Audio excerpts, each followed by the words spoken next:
When I was young, I remember standing in my grandmother's garden and noticing something I could not explain. Two tomato plants were growing only a few feet apart. They received the same sunlight, the same water, the same care. But one plant was small and pale. Its leaves looked thin. The other plant was thick, dark green, and already forming flowers. It looked weeks ahead, even though they were planted on the same day. Within a few weeks, the stronger plant was blooming. The slower one still looked like it was trying to catch up. The difference was not the seed. It was not the weather. It was the soil. My grandmother used a simple 2-ingredient soil mix. She used it year after year. And every season, her tomatoes started faster and grew steadier than most others nearby. If your tomatoes feel slow, you're not doing anything wrong. Many gardeners see this early delay. It is very common. But what made such a difference so early in the season? Before explaining why this worked, it helps to understand what usually goes wrong in the first place. Many people buy good quality bag soil from the store. It looks dark. It feels soft in the bag.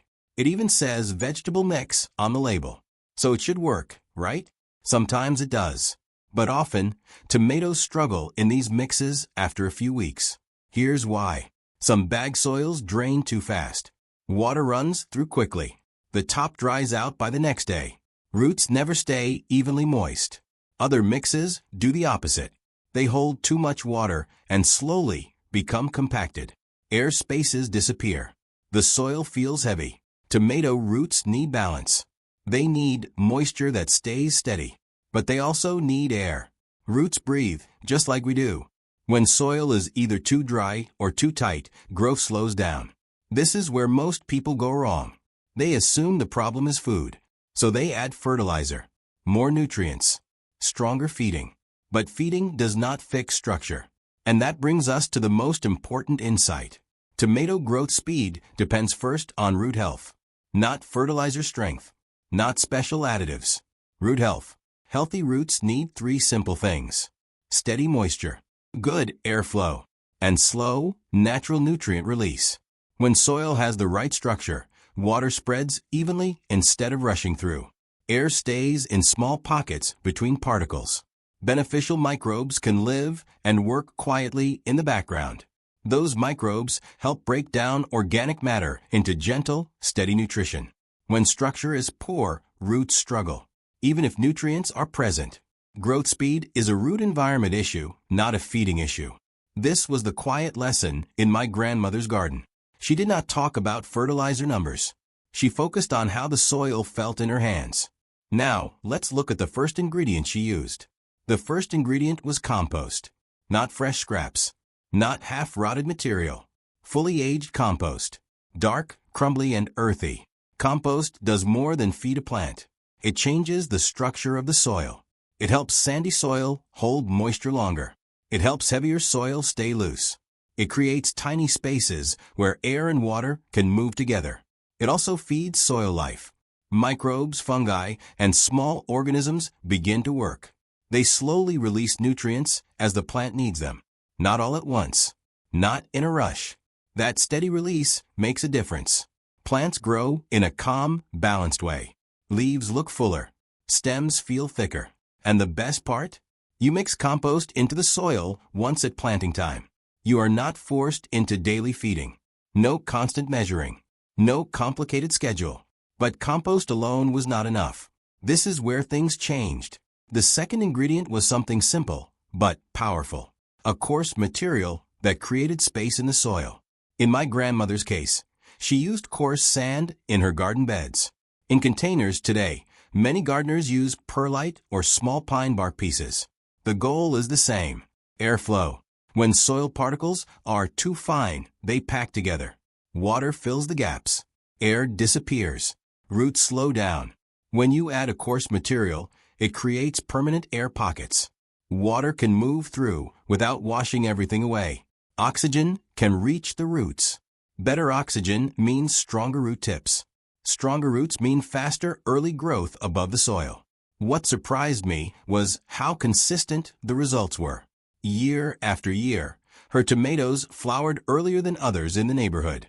Not dramatically overnight, but steadily ahead. It was not magic. It was structure. Now, before we continue, it is important to talk about a common mistake. When gardeners see slow growth, they often respond by adding more products, more fertilizer, extra boosters, special blends. The thinking is simple. If growth is slow, add more food. But too many additions can crowd the soil. They can create uneven watering. Some fertilizers draw water quickly, then dry out just as fast. Others build up salts over time. Roots become stressed. Leaves may grow fast at first, then stall. You are not wrong for wanting to help your plant. That instinct is natural. But more products do not always mean better growth. Sometimes the best solution is to pause. Look at the soil. Feel it. Ask whether the structure is supporting the roots. In the next section, I'll explain exactly how to mix this soil in a simple, low-effort way that works well for raised beds and containers. Mixing this soil does not need to be complicated. It does not require exact measurements down to the last scoop. The goal is balance, not perfection.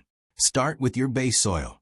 This can be garden soil in a bed or a simple potting mix in a container. Then blend in a generous amount of fully aged compost. You want enough compost so that the color of the soil becomes darker and the texture feels softer in your hands. When you squeeze it lightly, it should hold together, then break apart easily. Next, add your coarse material. This might be perlite, small pine bark pieces, or coarse sand if you are working in the ground. As you mix, you should notice the soil feels lighter. Not dusty, not heavy, just open. You do not need to dig deep trenches.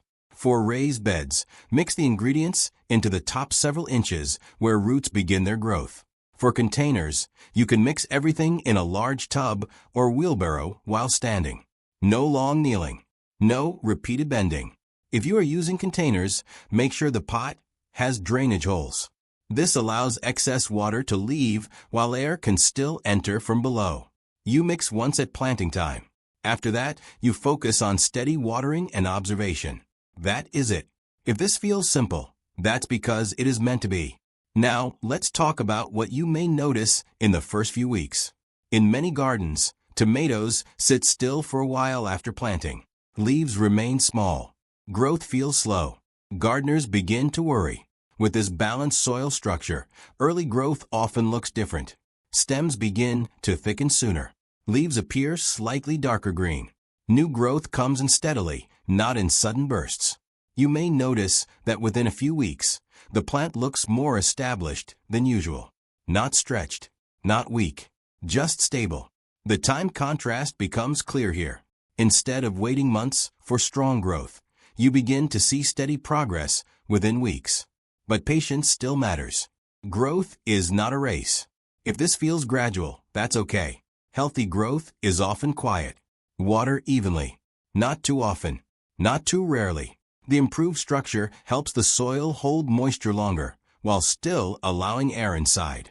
Over time, this balance supports flowering. And flowering leads to fruit. Now some people ask, does this still work today with modern soil products? Yes, because the principle has not changed. Even though garden centers now offer many advanced mixes, tomato roots still need the same basic conditions they needed years ago. Steady moisture, airflow, slow, natural feeding. Science supports what older gardeners practiced through experience. Soil structure controls root health. Root health controls growth speed. New products can be helpful, but they cannot replace balance. My grandmother did not have shelves full of amendments. She relied on compost and structure. Season after season, the results repeated themselves. That kind of consistency builds quiet confidence.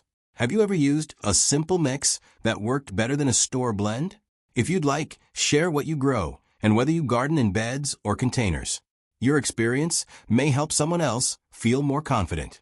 As we finish, I want to return to the deeper lesson behind this method. It is easy to focus on feeding the plant. We see leaves. We see fruit. So we try to push growth from the top. But real strength begins below the surface. Support the soil, and the plant responds. Improve the root environment, and growth follows naturally. When the foundation is steady, everything above it becomes easier. This approach is calm. It does not require daily correction. It does not demand heavy work. It asks you to observe, to adjust gently, to trust the process. Tomatoes are resilient plants.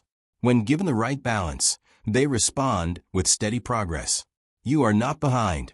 You are not failing. Sometimes a small shift in soil structure is all that is needed. In the end, the quiet principle remains the same. Support the soil. Don't force the plant. Do less. Get more.